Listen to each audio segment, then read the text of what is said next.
यार उद्देश्य है आज गोटे खुशीर विषय कौन ना आम university UGC 2F recognition apply करूँ 3-4 दिन तले आमको चिट्ठी आसीगला जे your university has been recognised under UGC 2F। यार महत्व है जे आमे जो पिला माने जो पाठ ये पढ़ुं यूजी हो पीजी हो एनी डिग्री से डिग्री मान्यता 2F थिले ही हम 2F जदि नाही माने यूनिवर्सिटी सरकार यूनिवर्सिटी सत कथा आम परीक्षा करूँ फेर वेर करूँ डिग्री दौचु किंतु सेटा अन्य कौन जगार तार रेकग्निशन नाही। इवेन आपड़ चाकरी हायर स्टडी पर जातु कि चाकरी करने जातु तार किसी वैधता ना मान्यता ना किंतु वन्स आपणकर जदि 2F रेकग्निशन पाईगला माने इट इज माने एस्टाब्लिश हो गला जे आपणकर मान्यता अच्छी आपण जेकोसी देश हो विदेश हो अन्य कौन स्टेट यूनिवर्सिटी हायर एजुकेशन जातु विभिन्न चाकरी जॉइन करूँ माने आपणकर डिग्रीटा को किए फेक बोली कहबनी गोटे परिचय मिलला बेनिफिट कथा नहीं जोटा कि ये जो मु कहली जो मान्यता मिलला एटा हूँ गोटे बेनिफिट जदि मनकर आम 2F न था से पिला धरतु आंध्रा यूनिवर्सिटी कि दिल्ली यूनिवर्सिटी पाठ पढ़ा जाते यहाँ को यूनिवर्सिटी ना विक्रम देव यूनिवर्सिटी आप वेबसाइट देखिए विक्रम यूनिवर्सिटी ना माने से असुविधा किंतु एबे जदि आप यूजीसी वेबसाइट जीवे Vikram Dev university Jaipur under section 2F बोले पूरा क्लियरली मेंशन है आपन देखि परिबे वेबसाइट रे एटा कॉलेज ना यूनिवर्सिटी प्रथम नहीं हमर यूनिवर्सिटी नुआर जे कोनसी यूनिवर्सिटी नुआर हेले से 2F पई जीवाक बाध्य आमे गलु आमे पाइलु आम अंडर जो मैंने कॉलेज जाक अच्छा बर्तमान तो आमर एफिलिएटेड कॉलेज संख्या हूँ 75 हो गलानी 75 रु अधिकांश कॉलेज 2F ऑलरेडी पाई सारी एबे जो माने नुआ नुआ रही से माने अप्लाई करेंगे से माने सब्सिक्वेंट स्टेज रे से माने 2F पाइबे 2F रो होची प्रथम आपणकर माने हमर यूनिवर्सिटी कथा मु कहूची ये यूनिवर्सिटी को एक्ट को धारा अनुसार एटा हेची हमर लेट हवार कारण कौन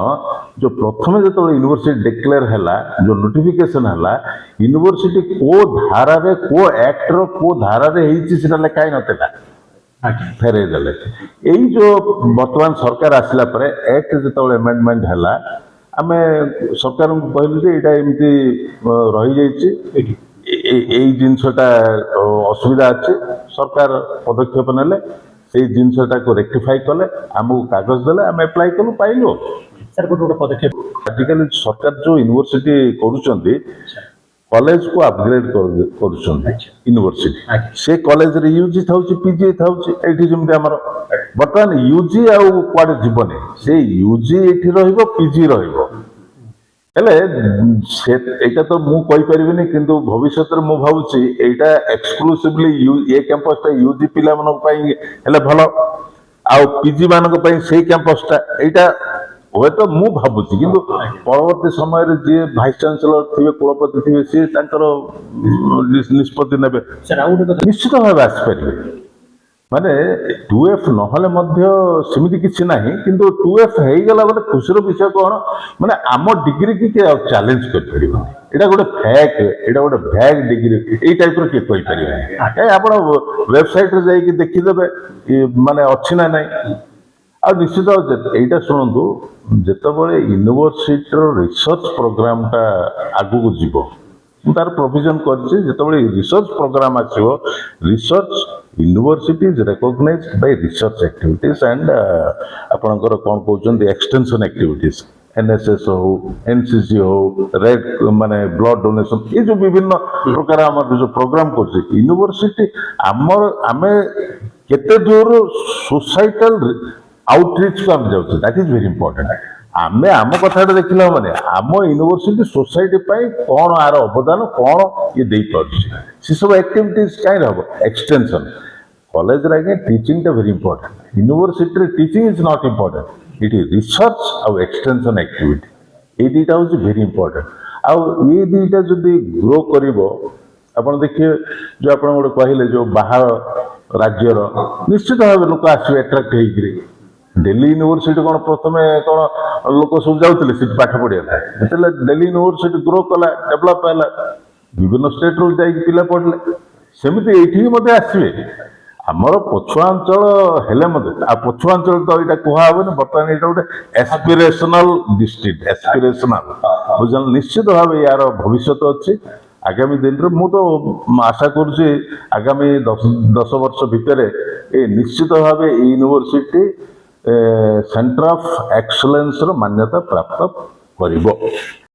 कशिश पात्र मु विक्रमदेव यूनिवर्सिटी रे पढुची मु एबे पीजी सेकंड ईयर करूची कंप्यूटर साइंस रे एबे मु बहुत खुशी अछि आगरे जो सर्टिफिकेट मिलुथिला सेटा रे हमको एमती बेसी रिकॉग्नाइज फील होनथला एबे जोटा सर्टिफिकेट मिलते सेटा पे हमें रिकॉग्नाइज होछ हमको कैरियर पे भी बहुत स्कोप मिलला आ सरकार को मु बहुत खुशी जणोची कि माने सेटा हमको हेल्पफुल करेले सेटा मिलगला तो हमको एबे कैरियर पे भी बहुत बड़े स्कोप भी मिलगला ना तो सर्टिफिकेट भी भलो काम दबो बहुत खुशी। मु विक्रमदेव विश्वविद्यालय जयपुर रे 3rd सेमिस्टर स्टूडेंट होते ट्वेल्थ मान्यता आगु मिल नथिला तो एबे मिलवा जो बहुत खुशी लागुची एवं देश विदेश रे हम कॉलेज रो परिचय हेबो किंबा कॉलेज तो थिला एवं विश्वविद्यालय रो परिचय हेबो एवं जोडी की भी जीवा यार गोटे अलग मान्यता पाए